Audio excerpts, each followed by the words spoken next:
Hello, everybody, and welcome into the Zilla Fantasy Elite Thursday Night Theory episode here, looking at Thursday Night Football, Philadelphia versus New York Giants. So let's get into it, folks. This is the episode where we try to explain some of the theory behind the numbers and why we come up with the game plans and predictions that we do on the adjusted line play report, using an island game matchup as our guinea pig. So, Thursday Night Football, what we're looking at first is the Vegas game total, the Vegas line, and the implied totals for each team. So, 40.5, that's the very first thing we're looking at. That is a very low Vegas game total number.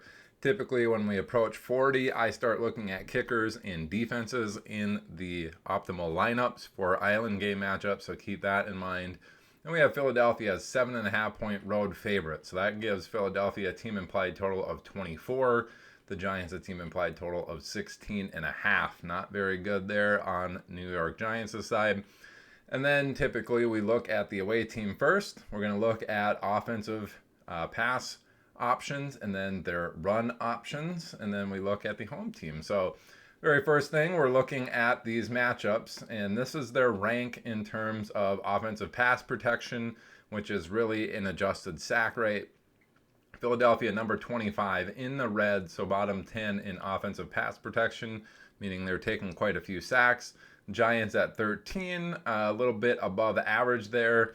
This really is in the favor of the defense by a decent amount. I would expect the Giants to be able to apply some pressure to Jalen Hurts in this. Could lead to some more scrambles from Jalen Hurts, but also needing to get the ball out a little bit quicker. And typically when that's the case, we see the underneath routes getting more targets. So that'd be like Dallas Goedert, Saquon Barkley, anybody running those underneath routes as a wide receiver for Philadelphia. Maybe a little bit better off for A.J. Brown than Devonta Smith in games like that. Just keep that in mind. Shouldn't be a ton of time for Philadelphia on a consistent basis in a game matchup like this. And then next, we're looking at the pass DVOA, so that's a little bit different than the adjusted sack rate. Basically looking at how efficient or effective is the offense in a play-by-play basis compared to historical averages. So offensive pass DVOA, Philadelphia number 15, middle of the pack. Giants actually top 10 at number 10 in pass DVOA, which might be surprising. But I think this is an interesting one. Giants have actually, I think, been really good against slot wide receivers. Just keep that in mind. That's probably more of A.J. Brown in this scenario, but just keep that in mind. It does look like a subpar matchup here for the Philadelphia pass offense. Not a ton of time to throw, and then behind the ball in terms of pass DVOA. So I'd expect the pass game to struggle a little bit in this game against the Giants, combined with the fact that Philadelphia is 7.5-point road favorites. I would expect Philadelphia to not pass as often, considering they should be leading in this game according to Vegas. And then once we get into the run blocking side, Philadelphia number 31 in run blocking. And this value is basically how often is your offensive line giving up negative plays? How often is your running back getting stopped at the line of scrimmage, basically for no gain? Or how often are they getting between 1 and 4 yards or 5+? And that's what that rank is. So Philadelphia, 31st, meaning they've probably been getting hit behind the line of scrimmage or at the line of scrimmage very frequently. The Giants, fortunately for the Philly offense, has been really poor in that regard too, so number 28. Even though Philadelphia has been bad in this regard, they are facing a defense that is also equally as bad. In those scenarios, I say, hey, Philadelphia run game might be a little bit better in that regard this game. Wouldn't expect Barkley to get stopped at or behind the line of scrimmage as often as he has been so far this season. Good for him in the run game. And then the run DVOA again. How efficient or effective has that offensive juggernaut unit, or how effective has that unit been compared to averages on any given situation?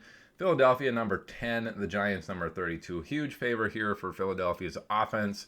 So looking at this combined with the Vegas line, hey, 7.5-point favorites are expecting Philadelphia to be up.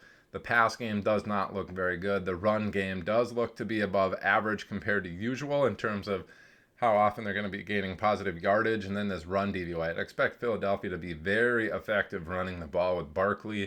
And that's probably what they're going to lean on in a game like this. This is one where I think Barkley will take over in a matchup like this against the Giants. Given interdivisional matchups sometimes have wonky outcomes, but really looking good for Barkley and not as good for the pass game for Philadelphia. So, away team is done. Let's look at the home team.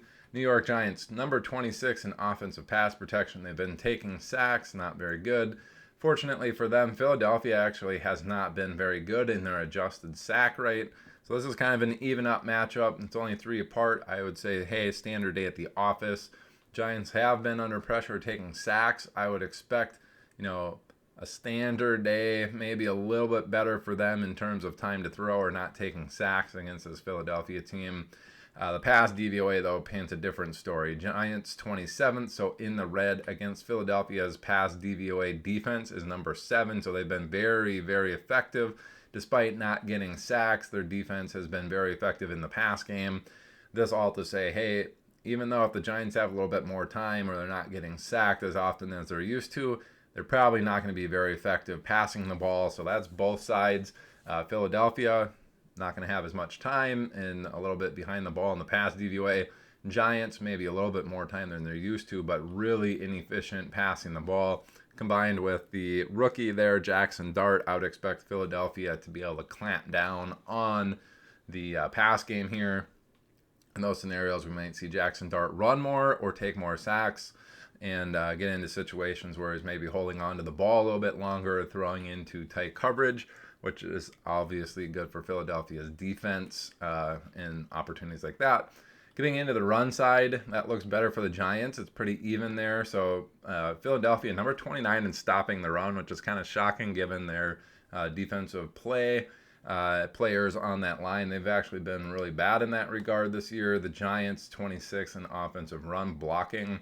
So they've been pretty poor as well. Pretty even matchup there. Wouldn't expect anything crazy in terms of at or behind the line of scrimmage. We do have Tyrone Tracy coming back, so I'd expect him to get in between 25 to 40% of the snaps here as he's coming back from a shoulder injury and cutting into Cam Scadaboo's usage and snap rate there, which kind of neuters both of them in terms of their fantasy outlook for this matchup. The run DVOA pretty even there. Giants number 24 still in the red. Philadelphia 21. So based off of what I'm seeing here, yeah, it doesn't look good for the Giants. They're going to be really inefficient passing the ball. The run game does look to be their best option. That's probably how they're going to approach this game. Hey, can we ram Cam Scadaboo down their throat and then toss in some Tyrone Tracy there in situations where we might need to pass? That's probably how Giants are going to do that. I do agree that this does not look good for them in scoring points. Philadelphia probably going to be running the ball quite a bit. I don't know if they're going to score 24 offensive points, but they may score on defense considering this outcome. Now, if I'm attacking this in terms of, an Island game matchup, I'm probably looking more into, hey, Jalen Hurts, may he scramble possibly. That run game should be very effective, so I'd be interested in getting Saquon Barkley, especially if Philadelphia needs to get the ball out a little bit quicker. You may see him with 4 to 6 targets in a matchup like this, and then be very effective on the ground. He certainly, with this DVOA percentage number 10 versus number 32, we may see him bust off several long runs, including touchdown runs, so keep that in mind. I would be putting Barkley probably as my favorite for a captain. Maybe even the Philadelphia defense as a captain to get in some of these higher priced people on each squad. But Giant side, I know it's not going to be a very good game potentially for Jackson Dart, but if people are covered and he takes off, you could see him with quite a few rushing yards in this and be effective, especially considering that his other weapons in the run game, which looks a little bit better, probably are going to eat into each other. I wouldn't expect either of those two to necessarily be in any optimal lineups unless they happen to fall in the end zone in this game, so it's an interesting one. And then getting into pace of play, Philadelphia actually one of the slowest ones, 25 in neutral situation. Giants at 20 for their offensive neutral situation. So both teams play on the slower side on a per play basis when things are in a neutral situation. So that also doesn't lead to very many fantasy points. But really, that's how we attack this. That's how we attack the adjusted line player report, looking at each of these individual 4 matchups on offense for the home team and the away team. Hopefully you learned a little bit about what goes into these numbers and how to analyze these. Just my 2 cents in terms of what I've noticed over the 5 years that I've been doing this. You may have different outcomes or different ideas of what it means for people based off of these numbers. That's perfectly fine as long as you're getting the info to make more informed decisions for your start-sit lineups and making money and prop bets. I think that's what we're here for, is to make sure that you guys can do that with more informed decision making. So, thank you very much for watching. That's going to do it for this show. Have a good one. Go out there. Let's win some money together, folks. Bye.